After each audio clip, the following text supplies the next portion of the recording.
And I'm going to talk about open source sustainability today. This is a topic that I addressed in January in the .NET Foundation Summit that occurred then. It was fairly controversial, a little direct, and actually I got a lot of positive feedback about it. And so I'm happy to do another presentation on this topic because I've also added some additional content based on some of the feedback that I got about that original presentation. So I'm Shaun Walker. I'm the original creator of .NET Nuke.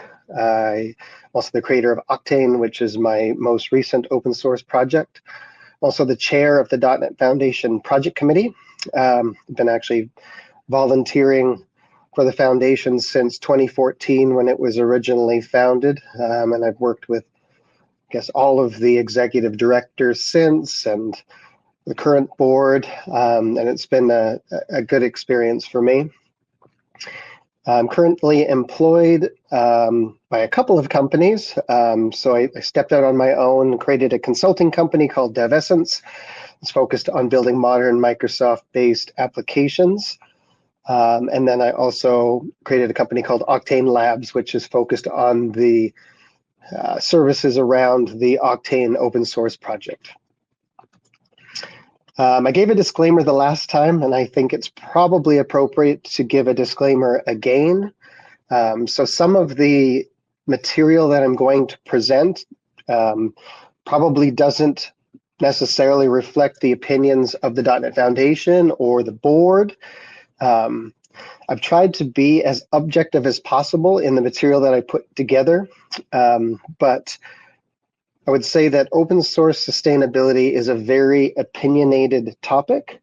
It's a very misunderstood topic. There's definitely a lot of different perspectives on it, and I think they're all valid. But I think it's important to understand that some of the content that I'm presenting is based on my own experiences with open source. And so, of course, I have my own perspective as well, and it doesn't necessarily match the perspective of everyone else. So I guess the reason why I feel that I'm qualified to talk about open source sustainability is I've had a pretty long journey when it comes to open source. I created my first open source project back in 2001, so more than 20 years ago. That project was called .NET Nuke, and it was a community-based project for a number of years. Eventually, we created a company around it, and that was DNN Corp. And we operated that company for a number of years before we decided that we would get more serious on the business side, and we actually raised 3 rounds of venture capital. And we adopted a number of different business models to try and scale the technology and the company to much larger scale. And sort of that journey ended in 2014 for me. And I moved on, worked in consulting. Like I said, also got involved with the .NET Foundation at that time. And then in 2018, I actually decided that I wanted to start another open source project, and that ultimately became Octane, and I've been working on that ever since. And only recently did I decide that it was time to get more serious about that project and focus on it full time. And so that's what I've been doing since, I guess, May of this year. And so I guess I've been lucky enough over this time frame to work full time on open source for like 12 years, which is a significant amount of time. And during that time, I've tried just about every business model that you can imagine when it comes to open source. And so based on those experiences, I can share a lot of my own insights into how effective they are and the things you need to be thinking about when it comes to open source sustainability. So starting off, when we refer to the word sustainability, obviously it has a definition, and the true definition of sustainability is avoidance of the depletion of resources in order to maintain an ecological balance. So this is all about maximizing or utilizing resources but it's also about balance, right? And being able to achieve that sort of optimal balance. And you see this happen in nature. And that's why I have a picture of a bee on a flower here. But there's a lot of things in nature that have great balance to them and have sustainability. But we're going to focus here or this discussion about open source. And so when we're talking about open source sustainability, we are still talking about resources. But in this context, resources refer to the contributors to an open source project.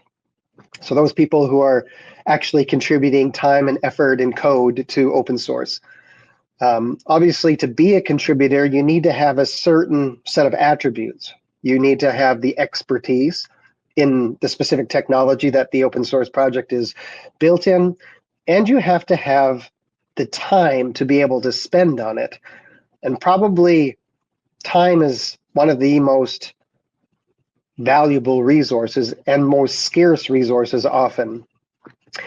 Often time equates to money, meaning, if you're not able to generate revenue from something, you're not able to spend time on it. And in order to generate revenue, you do need to have typically some kind of a business model that generates the revenue so that you can spend the time on it. So if we talk a little bit about open source, I think one of the big misconceptions about open source is they think about it as if it's some kind of a fairy tale, right? Because the theory behind it is a software developer creates a cool idea. A lot of people notice this project and they start utilizing it. And so you get a lot of adoption. A lot of people decide that they want to step up and help out and assist, and everything works perfectly. And so no one ever gets burned out.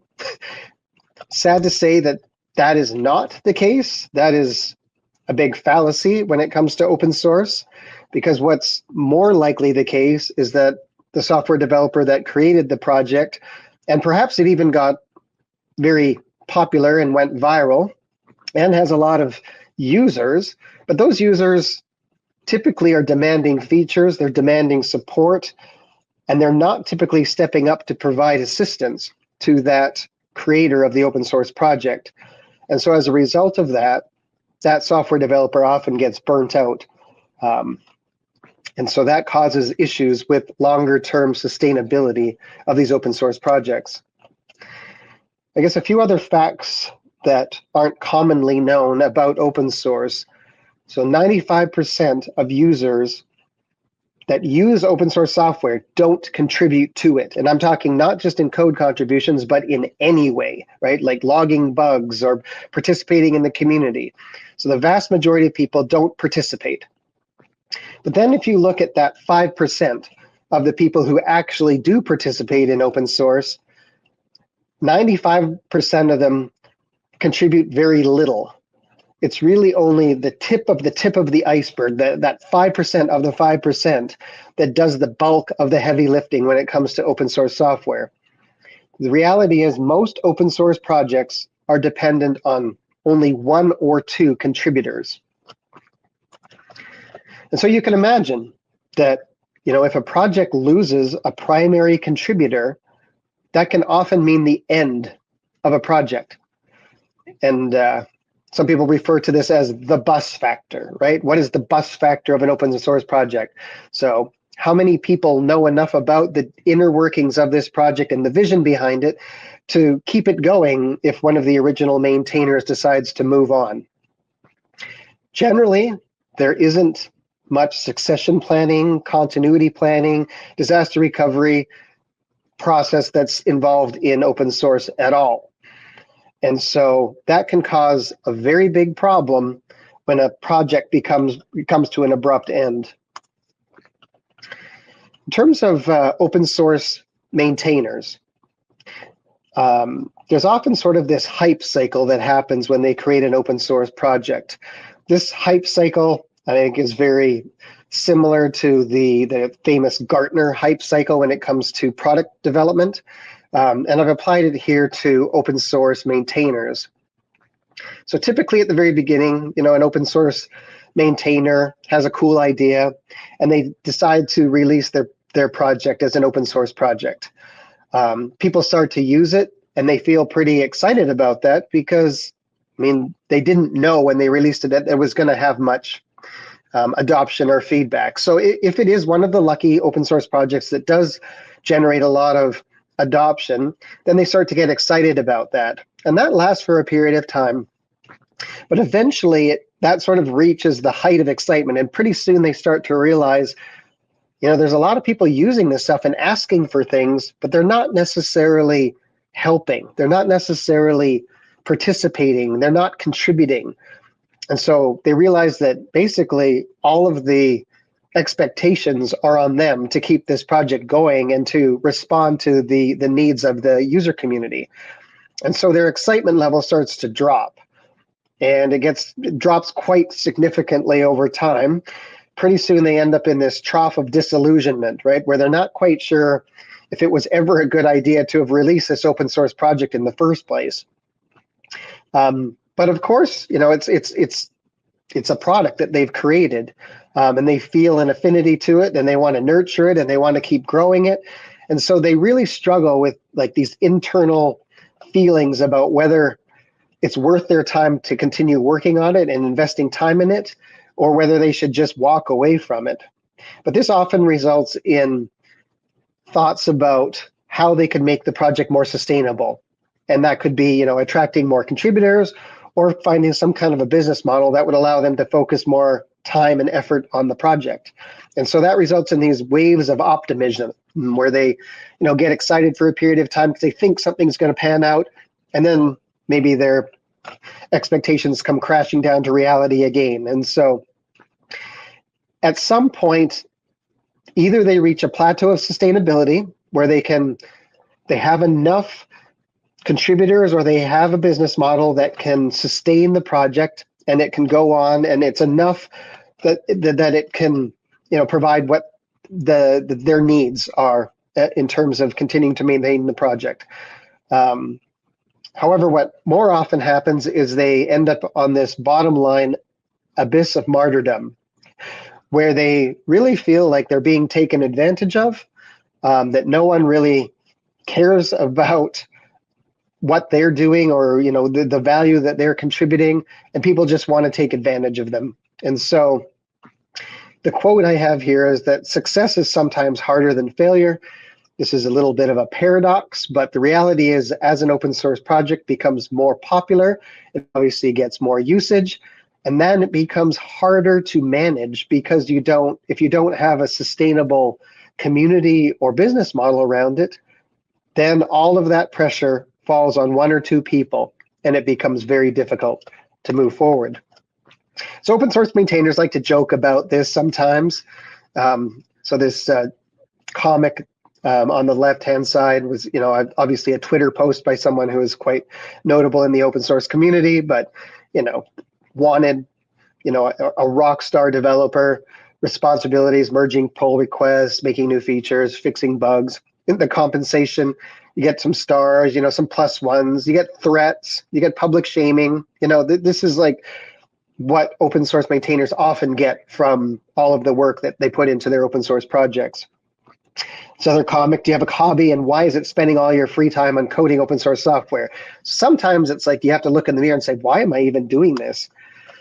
And then there's like the external viewpoint on how people fantasize open source projects work, right? They think, there's this, really tight team of individuals who have great chemistry and they're all working together, and, it's just a huge team effort. And the reality is it's like one or two people working in isolation, just trying to find the time outside of their other commitments in life, either family or work, to work on their open source project. And then the fact that there is so much adoption of open source at this point in time that almost all modern infrastructure has a dependency on open source in one way or another. And the interesting thing is those dependencies are often dependent on open source projects that only have one or two maintainers that are not being compensated for their work. And so it's a pretty risky set of building blocks, that modern infrastructure is built on when you think about it at the end of the day.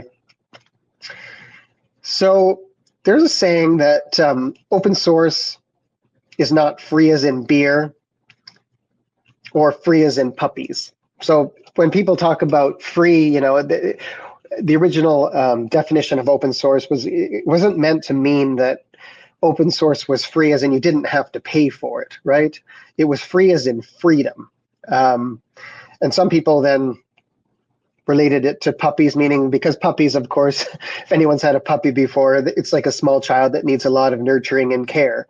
Open source maintainers kind of look at open source often as it's free as in a toilet, meaning if you've ever been to a public restroom, there's obviously somebody that needs to take care of cleaning it.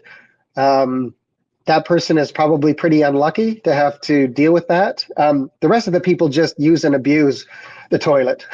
And that's what it sometimes feels like when you're maintaining open source software. Taking a step back though, and I think this is what people often don't think about when they get involved in open source projects. There are a whole set of facts related to open source that are pretty clear, and they're pretty clear expectations that are set up front. Open source is based on freedom. That's a fact. Freedom reduces leverage and control over usage, right? Because that's essentially what freedom is, right? You can't control it. Open source project contributors made a decision to give their IP away for free. That was a decision they made at the beginning of the project by giving it an open source license. Users are not obligated to contribute anything back. And contributors are not entitled to receive anything from users. And so I think a lot of people understand this going into open source. When they actually create an open source project, they're aware of this. However, over time, as they start to feel that they're being taken advantage of and that people are getting great value out of the work that they're doing, they start to lose sight of these facts, and they start to let their emotions creep in, and they start to think about their open source project in a different way. There's a bunch of other open source myths as well that really, I don't know why people have these misconceptions, but they do. We've already covered number one about open source projects having an unlimited number of contributors. Theoretically, of course, that's true. But not all people who use open source are inclined to contribute to it or even qualified to contribute to it. So the number of contributors is actually much smaller than you realize. The other thing is, when we talk about open source sustainability, often the answer is, well, if you could just attract enough contributors, then that'll solve the problem. Well, that's not exactly true either, because there's sort of a very specific balance that you need to achieve in terms of the contributors for an open source project. Usually the original creator of the open source project has the vision, has the sort of philosophy of what they're trying to build. It takes quite a bit of time for them to communicate a lot of that to folks that want to contribute. And while they're doing that, it's almost as if they're having to train or mentor people in that process. And so as you bring on more contributors, it actually puts more of a burden on the original maintainer. And many of these original maintainers are not interested in mentoring others. They're interested in writing code, right? Because they know what the vision is and they know what they want to build. And so if you all of a sudden onboarded like a team of 10 contributors to their project, it probably wouldn't actually help. It'd probably make the original maintainer just more frustrated and more likely to quit. Open source projects follow different rules than commercial software projects. This is absolutely not the case. An open source project is still a product. It's still, is governed by the same standard market viability, market fit kind of criteria that any product is going to be measured by. People often think too that there is a business model which satisfy the needs of all open source projects, like single sort of magic silver bullet solution. This is absolutely not the case. Every project is different. Every maintainer is different in terms of what they need. So of course, there is not a single business model that's going to work for everyone. Being in the Microsoft ecosystem, of course, this is where we hear a lot of the messaging. And so we feel like, maybe sustainability is more difficult in the Microsoft ecosystem. Based on my experience on researching other open source ecosystems, the grass is not greener elsewhere. All open source ecosystems suffer from the sustainability challenge. They all have challenges creating viable business models. They all have challenges attracting contributors and the right types of contributors. This is not something that's specific to the Microsoft ecosystem. And then the last thing I would mention is that sometimes project maintainers believe that changing a product license is a business model unto itself, meaning they have a product and it's licensed under a particular open source license, and they decide that they want to change that license to a different open source license or perhaps a commercial license. That is not necessarily a business model, right? There's a lot more that goes into building a viable and sustainable business than just changing the license to a particular piece of IP. And so that's also a myth that I believe too many people might have. And so as a maintainer, it sometimes feels like you're living the definition of insanity. Essentially, you're doing the same thing over and over and you're expecting different results, but of course, you're not going to get any different results unless you look at your project or your community in a different way. And I guess a quote that I once saw is, open source is kind of like consulting, where clients ask you to create brilliant solutions to really complicated problems, but in this case, you don't get paid. I don't know very many successful consultants that don't get paid. However, this seems to be the way that the industry looks at open source for some reason, and it's really quite astounding.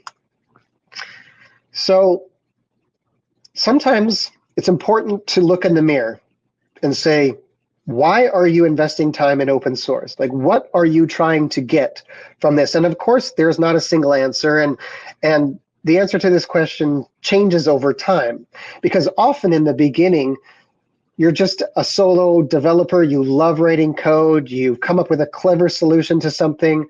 You feel like you don't have the resources to commercialize it. And so you release it as an open source project.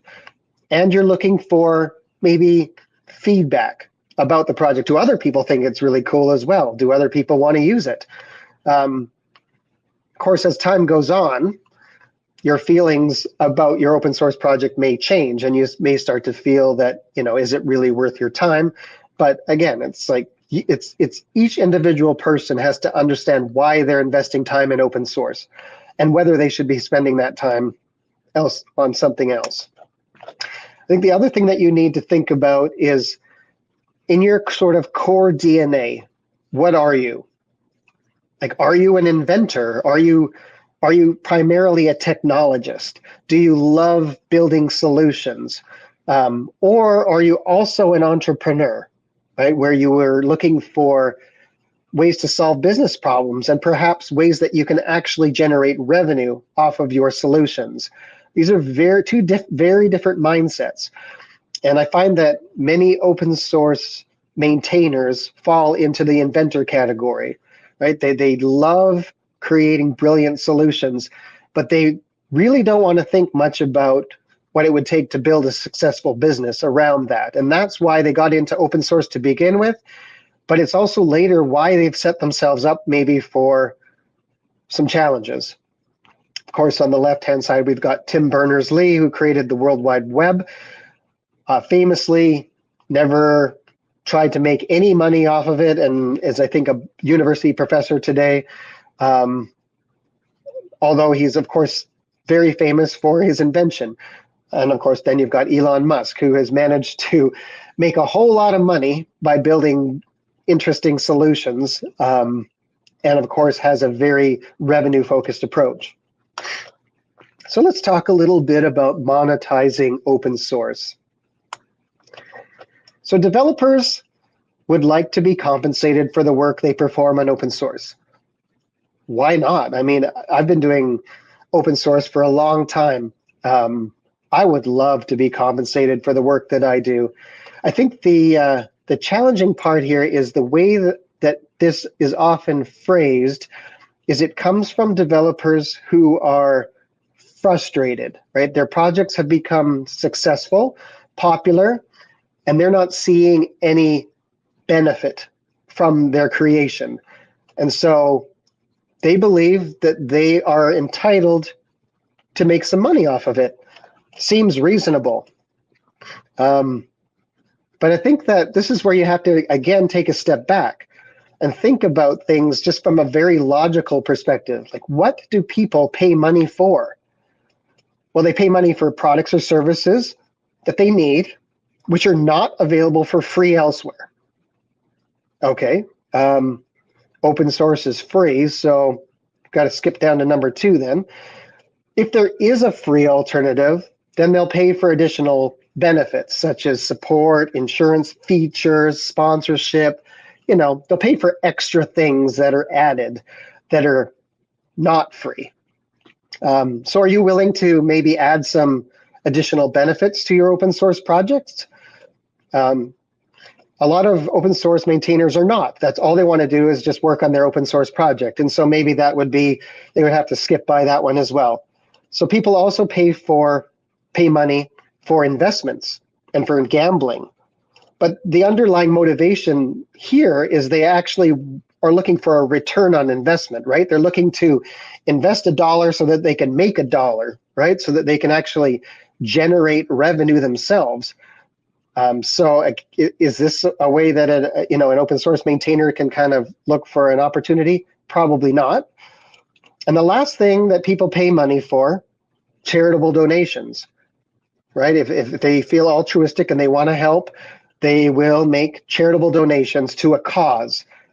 However, often they will not make charitable donations unless that organization is a registered charitable organization. Because if they make a charitable donation to an organization such as that, it can be a tax deduction for them. If it's just a random donation to somebody, it's not tax deductible. And so, again, unless you've set yourself up as a registered charitable organization, it's sometimes very difficult, actually, for people to be able to donate money to you as a charitable donation. So, I mean, these are like 4 categories that people pay money for. And I'm not sure how an open source maintainer who's just maintaining a single open source project and not providing any benefits falls into any of these categories. So this is where things like GitHub sponsors, where GitHub has provided the ability to, invest in open source projects, meaning investing in open source project contributors or maintainers that are working on those projects. They're designed so that people can make basically charitable donations to them. But like we've already talked about, charitable donations are not really a sustainable revenue model. It's not something that's going to make recurring revenue.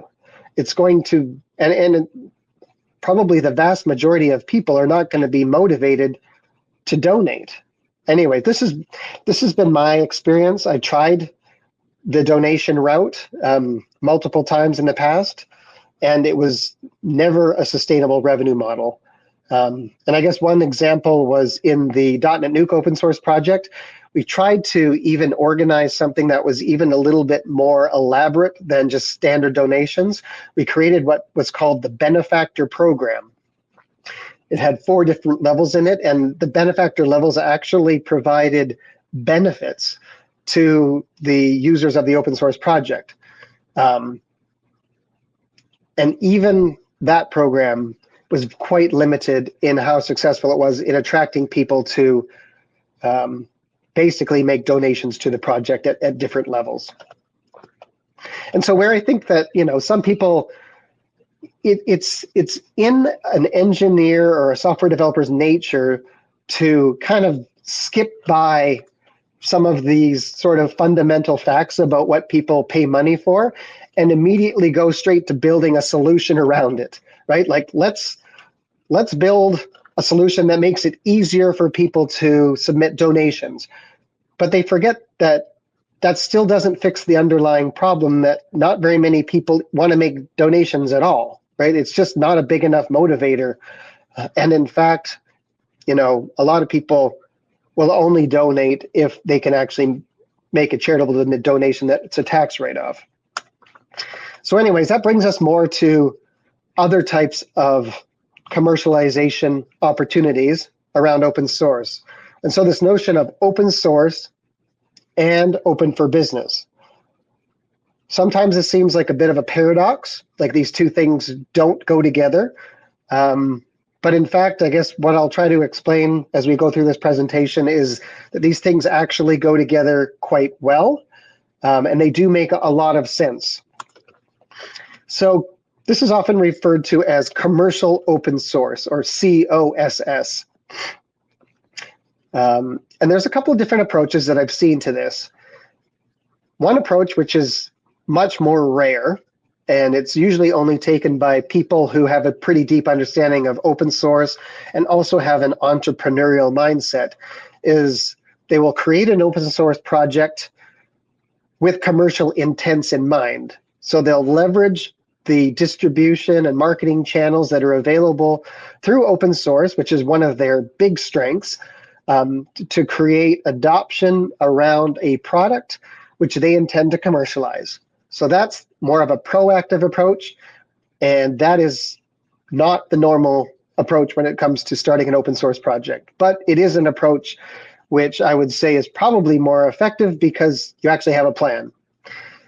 What's more common, however, is this reactive approach, where a developer really hasn't thought about what would happen if their project became successful. They just have a cool idea. They release it as an open source project. They don't have a business plan.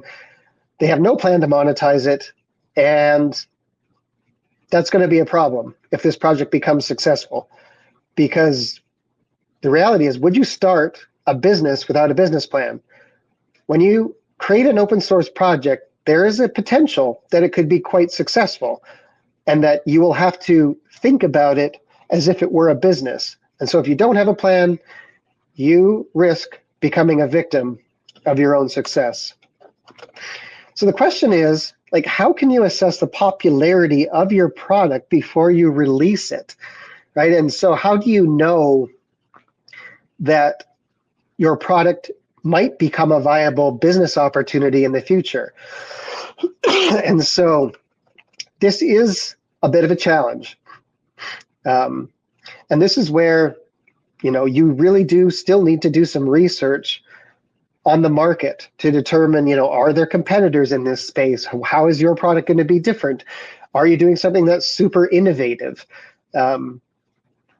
All of these types of questions would lead you to conclude whether or not perhaps, this is going to be successful and you should be thinking about it as a business, or it's maybe only going to be an interesting little utility that a few people are going to use, and that's fine.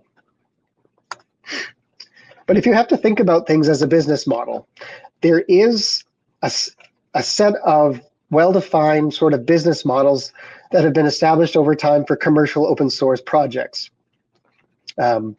I've used a car analogy here because I find that it's very easy for people to understand this sort of relationship between open source and commercialization. So in the middle, I have professional services. That's the highway. That's the road, right? Professional services is always an option when you have a open source project, right? You can offer consulting assistance around the project. So that is a revenue model unto itself. And of course, you can have just your open source project with nothing else supporting it, and you can still do professional services around it. If we move on to the second one, extensions and tools. So you can build value-added extensions around your projects, and you can make those available as commercial add-ons. And so with that those products could make revenue, and so that could provide a sustainable revenue model for your open source project potentially. The next option here is a marketplace. So if you've built a platform and you might expect other developers to be able to build extensions for your platform as well, then perhaps you could build a marketplace that allows people to list their extensions and make them available to other consumers in the community. And that marketplace could generate some revenue for all of the different transactions that are going on within the ecosystem. That's another viable open source revenue model. Going down to the bottom row here, dual licensing is also another option. And I'm going to talk a little bit about dual licensing in a minute, but it's essentially offering the same project under multiple licenses. Open core is a business model that has probably been most popular in the last 10 years or so.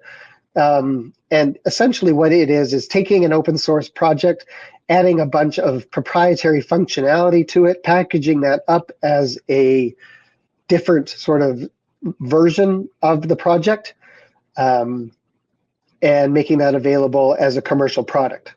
So that is open core. And then last but not least, we have the managed service, which would be selling infrastructure services around the open source project. For example, hosting services if it was a web-based application, right? So you would be able to charge for the consumption of the service in order to run the application. So there's 7 different commercial open source revenue models here. Not all of them are applicable to all types of open source projects. It really depends on the project and the community and the types of users that you have. But these are probably the most common revenue models that are used for open source today. You'll notice that a lot of those kind of fall into the same category, which is they treat the open source project as the enabler, and they give that away for free.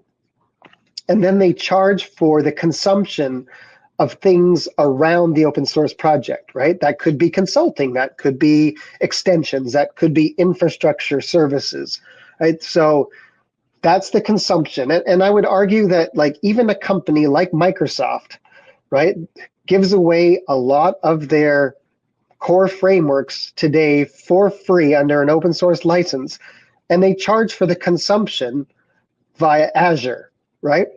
So they are even following an open source business model.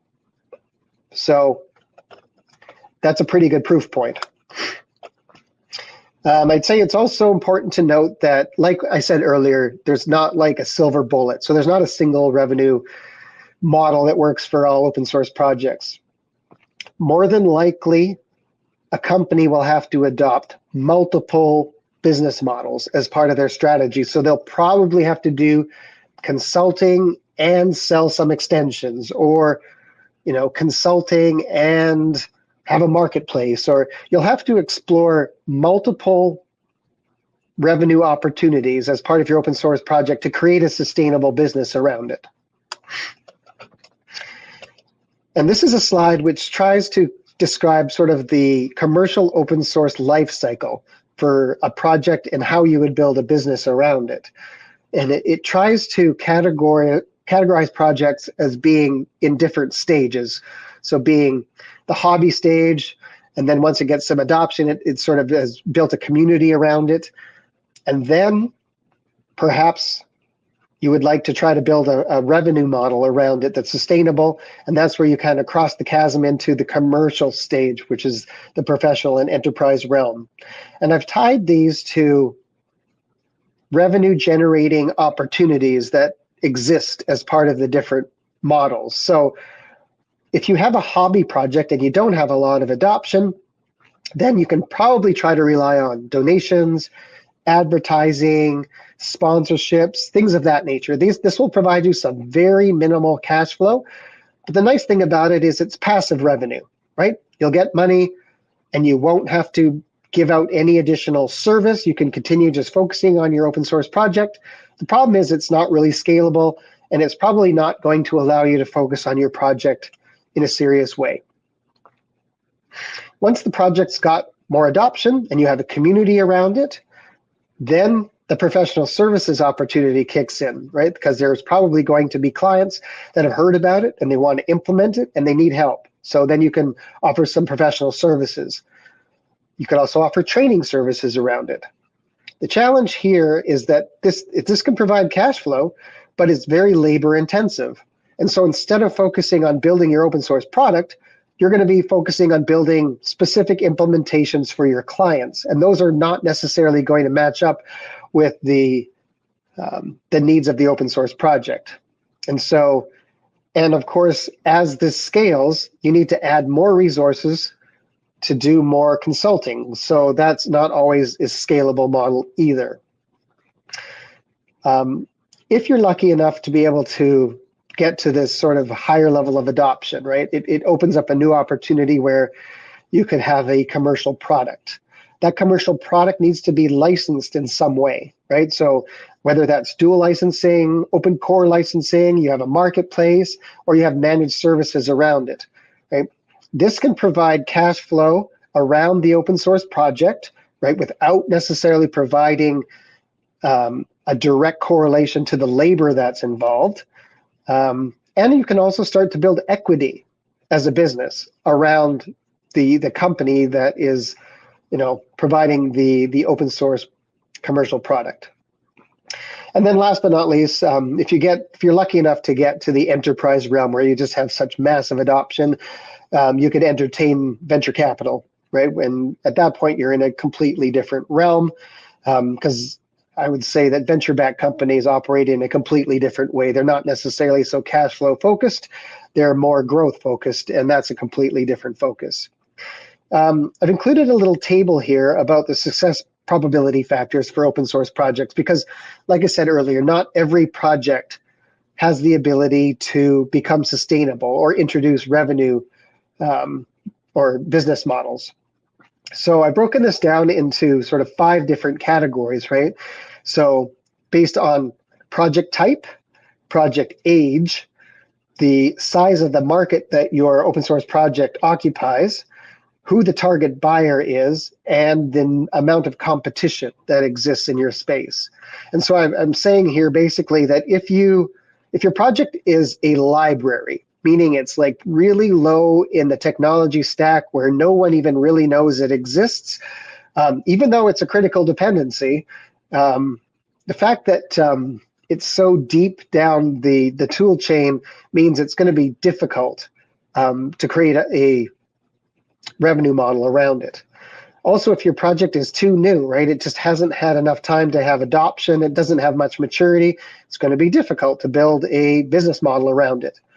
If the market that you're targeting is super small, right, that's also going to make it more difficult to attract clients. If your target buyer is SMB, right, obviously SMB has much less money to spend on technology solutions at enterprise. So again, it's going to limit your ability to be successful. And competition, right? If there's an abundance of competition in your space that are doing similar things, it's going to be hard to be successful. These are just basic product market fit criteria. And like I said earlier, just because it's open source and you can, release it as open source and people can use it, doesn't mean that you can ignore these success probability factors. And so these are the things you need to be thinking about before you contemplate getting serious about an open source project. I already mentioned the fact that services, meaning consulting services or professional services, are always a revenue option, right, for open source projects. They can be complementary, meaning, you will be able to attract customers based on your open source project. You will be able to generate some revenue. You'll even be able to gather some insights on how those customers are using the product. And in fact, it might even reveal some interesting usage patterns that you had not considered that you can then emphasize in the open source project. So these are all very big positives in terms of having professional services offering around your product. But like I said, the downside is this can be a big distraction, right? Because as you add more clients, they're going to be expecting you to be focusing on their specific business problems, and you'll have less and less time to focus on the general product development of your open source project. So this is just something to be aware of. So let's shift gears a bit here, and we're going to talk a bit about open source software licensing. I think that this is an area that a lot of people just gloss over, right? They take dependencies on open source projects. They might know, they might have heard of a few of the most popular open source software licenses, but they just kind of take it all for granted. But it is kind of important to understand how open source software licensing works. The OSI is a nonprofit foundation that was created in 1998 and is the steward of the open source definition. And so the open source definition is basically a set of criteria that all true open source licenses need to adhere to in order to live up to the characteristics of being an open source project. And this is not just, free redistribution of a project, right? There's a lot of other aspects of criteria that are part of the open source definition. There's a number of different open source licenses which satisfy this criteria. And they generally fall into two different categories, permissive and non-permissive. Permissive licenses have almost no restrictions on usage. So these are licenses like the MIT license or the BSD license, or even to some extent the Apache 2 license, right? These are very permissive licenses. Then there's non-permissive licenses. And so non-permissive licenses still adhere to the open source definition, but they have some restrictions to them. The most famous being the GPL license and its copyleft restrictions. And so people, or mainly like large corporations, enterprises, feel comfortable adopting open source projects that utilize standard open source licenses. So licenses that adhere to the open source definition. They feel comfortable with them because they've been tried and true for decades, and the rights that they receive through these licenses are very, very clear. They know that they're not going to have to deal with legal ramifications related to those types of licenses. One thing that's not super clear is this notion of dual licensing. And so in a dual license scenario, a single piece of IP, so a software product, is offered under multiple licenses. And this is completely possible. The copyright holder can decide to do this. So what they can do is they can say, okay, this piece of IP that I've created is available under a permissive open source license, and it's also available under a commercial license. And as a user, you have the ability to choose which license you're interested in. This is different than what's being called, I guess, a split license. A split license is an open source license that has additional restriction clauses that have been added to it that basically say, you can use this open source project up until you are a certain size or you're making a certain amount of revenue. And then you're subject to this other commercial license. So in this sense, split licenses are not open source licenses. Even though they might have open source licenses that are embedded as part of them for lower usage tiers, but really these are custom licenses. And in this case, it's not an either or choice for the user. If they choose to use this, then they are, really, depending on their usage, they're going to be subject to commercial restrictions at some point. So this is the most common permissive open source license, which is the MIT license. And so just taking a close look, like the MIT license is very basic, right? This is the entire license, as opposed to some other open source licenses, which are a lot more elaborate. But it's important to kind of break this down so you understand everything that this license is saying.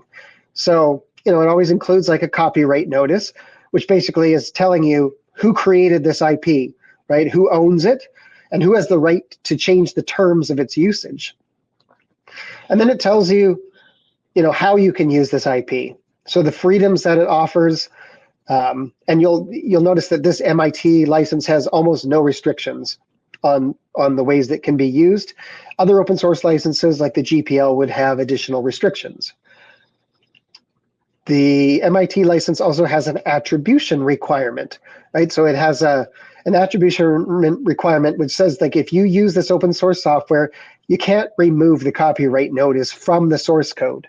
right? You don't need to display it on, public facing implementations of the software. You just can't go in and remove the copyright notice from the source code as it's provided to you. So that's what an attribution notice is. You basically can't obfuscate the fact that you didn't create the IP. But then last but not least is this other last section here, which talks about the warranty, right? Related to this open source product. And if you look closely, it basically says there are no business assurances that are being offered with this license. You're truly using it at your own risk, right? No one is responsible if something goes wrong with this software product, right? That if anything goes wrong, it's your problem. You're going to have to deal with it, right? And this is where it kind of creates an opportunity for open source maintainers to provide business assurances around open source. Because business often needs to mitigate risks, right? So they need to figure out ways that they can manage their risk profile. And so like some of the top risks that people identify or businesses identify related to open source, right, is dealing with security or legal concerns. This would be related to, of course, licensing or people suing and saying that their IP was included in an open source project and they didn't have the right to it. Contributing to open source, keeping track of open source IP that they're using in their environments, avoiding wasted time on customizations to open source projects, avoiding license compliance issues, staying current on latest versions, making safe bets, right? So choosing the right open source projects and avoiding security vulnerabilities. So this is a whole set of like risks that users of open source products identify as things that they worry about. I think another thing that's been talked about a lot in the last 2 to 3 years is software supply chain management.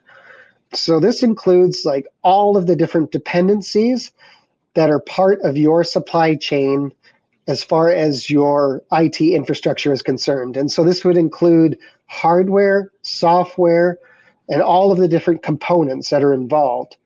And not just the components, but also the people who are responsible for those components. And so you'll realize as you sort of inventory your infrastructure, you will have taken dependency on a lot of open source projects. Those projects are maintained by probably 1 or 2 people. What would happen if one or two of those folks decided to stop maintaining their open source project and no one was able to pick it up? Well, that's going to cause a problem for you because you've got a dependency on it. And so this notion of supply chain management has been a hot topic. It's probably been more a hot topic because in recent years, there's been some security vulnerabilities in some pretty low-level infrastructure open source projects that ended up being so widespread that they affected a whole lot of users. And that brought the whole subject to the surface, like that we're not managing our software supply chain very effectively. This visualization here is of a typical React software application and the 1,600 dependencies that are installed when you use React, right? It's insane, right? It's insane how many dependencies that you're taking on when you use some of these high-level frameworks. So one thing that a open source software maintainer can do is they can provide business assurance around their open source project. And they can do that by providing a commercial version of their product. And the benefit of that commercial version is it obviously tries to mitigate some of the risks that are present if the client was using the open source version. So there's a long list of benefits that you could actually provide as part of a commercial open source offering, right? Obviously, you can provide a commercial license, which would provide some kind of an SLA, right? Like a throat to choke. So basically, if something goes wrong with this product, the person who purchased that product can reach out to somebody and they can get that problem resolved. That is not possible with a standard open source product with an open source license. Perhaps the company can do additional testing and provide more of a tested and certified build of that product release than they would provide through the standard open source channel. They can do better management of the dependencies of the product, or at least make their clients aware of the dependencies and the licenses that those dependencies are available under. You can have prioritized support. So instead of requiring people to, post publicly in an open forum about the challenges they're having, they can have a private communication channel with specific SLAs about the amount of time that they have to wait to get a professional response. You can provide documentation. You can provide security updates, notifications of product updates, ways to simplify upgrades. You can indemnify the product from copyright violations so that your clients are also indemnified in case these types of legal issues come up. You can offer commercial extensions, and of course you can offer consulting services, training, and certifications. So there's a whole lot of commercial benefits that you can provide around an open source project. I think the other thing that you have to keep in mind is your open source community doesn't necessarily need to only be representative of its free user base, right? You can have paying customers. And in fact, those paying customers are providing the sustainability for your project, and they're probably also providing you insights into usage patterns and things of the software that people aren't willing to share publicly.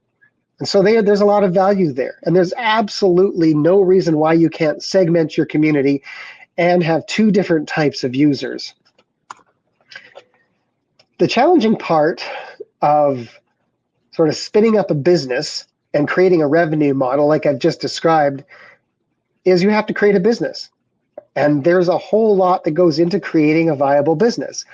So this section is all about business operational requirements, right? So I've just gone through this myself in the last 2 to 3 months, and it's not, and I'm not there yet, right? Like, so it takes a significant amount of time and effort to spin up a business, to add insurance, to protect your IP, to create licensing, to come up with license agreements, to come up with a licensing model to enforce usage, to be able to track product usage so you know who's using your product, to do marketing, lead generation, have a sales pipeline, have a way that people can purchase your product, offer support, right? There's a whole lot to this, and it takes resources, both money and personnel, to be able to deliver on some of these things. And so that's what you have to be prepared for to get serious about your open source project.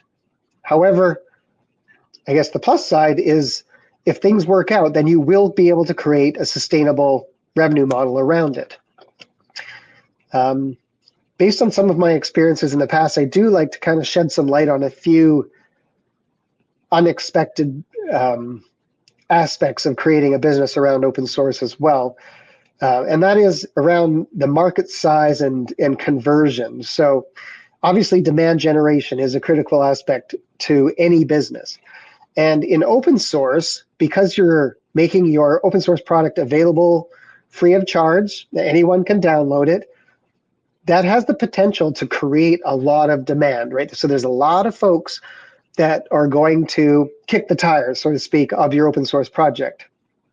The problem is you can't get too enamored with the vanity metrics like downloads, because a lot of those people who are kicking the tires have no real reason to try out your product. Like they're kicking the tires only to walk away. They're not serious users. And so if you start to think about, your conversion ratio based on your vanity metrics, you're going to be super disappointed. So in .NET Nuke, when we raised venture capital, at that point we had around 8 million downloads. That's seems like a pretty big number. And we were thinking, even if we could get like 5%, that would be a lot of commercial customers. If we could get 1%, that's still a lot of commercial customers. Reality is we sold 4,000 licenses, commercial licenses of .NET Nuke, which equates to 0.05% conversion ratio. And so this is just something to be aware of. That big download numbers, like for example, if you have an open source project and you're looking at your NuGet downloads and there, you have millions and millions of downloads, it is really not an indicator that your project is going to be able to make money. You need to dig deeper. Usage metrics are important. And so you really need to find a way to be able to engage with your community to try and tease out actual usage metrics, right? Something that's like downloads is not a good usage metric. You need something that actually identifies that someone is truly using your product. And then based on those kind of metrics, you'll be able to actually do some kind of analysis. You'll be able to do some predictive forecasting. The problem that I see in this area is that over time, what seems to have happened is open source infrastructure services, such as GitHub, have created a whole lot of interesting tools that allow open source projects to manage their communities. And the problem is they don't provide access to the data, right? They give access to the vanity metrics. They don't give access to the usage data that would be valuable to you. And so by using those services, you are walking away from probably all of the useful data that you need to make wise business decisions. It would be great because GitHub is making a ton of money. It would be great if they provided some more of this data to open source maintainers, because the only other alternative is to spin up some of your own infrastructure. So for example, if you had your own hosted discussion forum to engage with the community, as opposed to using GitHub discussions, right? There would be a lot of very valuable data that you would be able to collect through your own installation of a forum to find out who's saying what, how many users are really active, like really interesting metrics you're not going to get from GitHub, right? So these are the types of things that you need to think about in terms of spinning up your own services if you really want to get serious about building a business around open source. Another topic would be hypergrowth, and of course this is a bit of an anomaly. There's not that many open source projects that get to the level of adoption where they can attract venture capital. I guess, but those who do have been quite successful. So between January 2020 and August 2022, there was a lot of funding that went into commercial open source. And of course, this isn't representative of just the Microsoft ecosystem, right? This is all software ecosystems, but $24 billion of venture capital funding went into commercial open source over that time frame. That's a lot of money. That's a lot of investment. And then if we look at some of the largest open source based companies, and these are companies that use open source software at their core, right? They're not leveraging open source software as part of a service offering, so to speak. These are actual companies that maintain open source projects and provide services around them. These are some pretty huge valuations, right? Like $28 billion for Databricks and $22 billion for MongoDB. And there is a lot of value that can be created by very large open source projects. Like I mentioned earlier, venture capital is an interesting beast. It definitely favors high growth over profitability, especially in the early stages. And investment can provide sustainability for an open source project, right? You'd be able to add additional resources to help sustain your project. Certainly, this is the path that we took with .NET Nuke, and we were able to commercialize and, I would say, harden the open source product that we had by having access to venture capital. However, though, I would also say that venture capital doesn't always create a sustainable business, right? It can create high growth, but that growth might not last forever. The other thing that I noticed as part of my experience in a venture-backed open source software company is you start to have to cater to additional stakeholders as well. Typically, once you have a commercial open source product, then you have a sales team and a marketing team. And what tends to happen is, those sales team members are incentivized by selling software.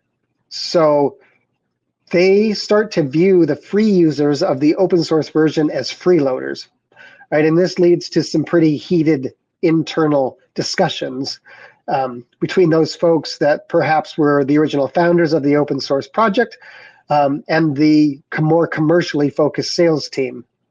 And sometimes that starts to lead to compromises, which starts to affect the open source project and alienate its community. Similarly, on the other side, you're going to have investors now on board. This is a whole new type of stakeholder who's a shareholder in the value that you're creating through the company. And so, of course, they are very revenue motivated and they want to see revenue growth. And over time, the partners that you viewed early on as being essential to providing sort of the extra services to enable adoption of your open source projects, people like hosting providers and others who clients wouldn't have been successful in adopting your project without, the company starts to view those partners as competitors because they start to view the broader set of business opportunities around the open source project, and they see that they're not active in all of those areas and that there's other folks who are making money and perhaps they should be making money there. And so this starts to pit the company against some of its original partners because they start to view them as competitors. And this also creates challenges and sometimes ends up with partners exiting your ecosystem altogether, which may or may not cause problems for the long-term adoption of your open source project. I think a good example of this, so lately there is a bit of a movement over the last couple of years for this, a new type of license that's called the Business Source License, the BSL. The BSL is a source available license, meaning it does not adhere to the open source definition. It allows people to, view and use the code, but it places limitations on how you can use that code to create a business. And really the idea here is that it creates restrictions on that IP so that people could not use that IP to create competitive service offerings. And so the BSL is used by a lot of these large commercial open source vendors that have venture capital funding or are public companies. These are companies like HashiCorp, MongoDB, Redis Labs, Cockroach Labs, Confluent, Sentry. Once they've reached a certain level, like a certain size, of course they are very revenue focused. And what they are most concerned about is the very large stakeholders that are in the IT industry, such as Google, Microsoft, and others, utilizing their open source product to create competitive service offerings that they then have to sell against, right? And so in order to restrict that, they put limitations on the way that their IP can be used. This has become a hot topic recently because HashiCorp recently introduced this around Terraform. So Terraform is a very popular technology that's being used in CI/CD deployments. A lot of companies got on board with using Terraform. Microsoft even jumped on board with using Terraform and provides service offerings that include Terraform. And I think HashiCorp decided that we need to be able to at least take advantage of the IP that we're creating and not have to face competition on all sides from other folks. So that's why this business source license has been introduced, and it's going to be interesting to see how this affects the open source software industry in general. So I say that the path to open source sustainability is challenging, right? Like I've described that there's a lot of business models that are possible. They've even been proven over time that they can be successful, but it's not easy.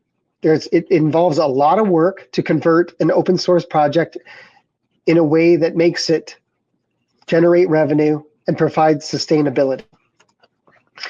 And of course, this is a photo of Don Quixote and the famous tilting at windmills. And so the question here is, does your project have what it takes? I think and like I said earlier, not every project has the ability to become a viable commercial open source project and provide sustainability for itself. But at least you need to think about it and have all of the facts and really analyze it before you just throw it out there and perhaps create a bigger challenge for yourself as an open source maintainer. And so I like to say, ask not what open source can do for you, ask what you can to contribute to open source. Ultimately, open source is successful based on the contributions of many people, and the more contributions to open source, the better. Thank you.